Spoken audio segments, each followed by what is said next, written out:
আও হুফরাতুন মিন হুফারিন নার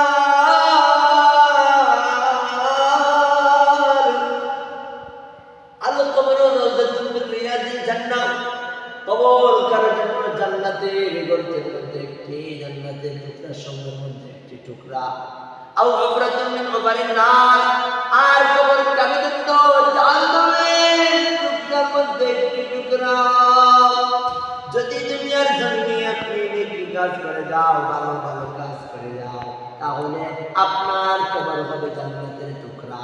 আর যদি দুনিয়ার জমিনে আপনি গুনার কাজ করে যাও, টিভি দেখো, নাটক দেখো, সিনেমা দেখো, অন্যায় কাজ করো, গুনার কাজ করো, অশ্লীল কাজ করো, নবীর সুন্নাহ মানে না, তাহলে মৃত্যুর পরে তোমার কবর হবে জাহান্নামের গর্ত।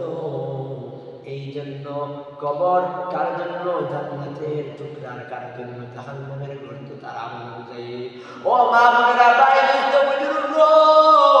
মৃত্যুর আগে তুমি তোমার জিন্দেগিটারে আল্লাহর রাস্তায় বের করে দাও।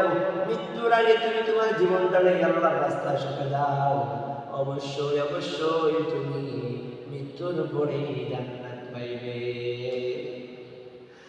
আজার মধ্যে কিন্তু নামাজের মধ্যে কিন্তু নাই। কেমন করে ঘুমাও তো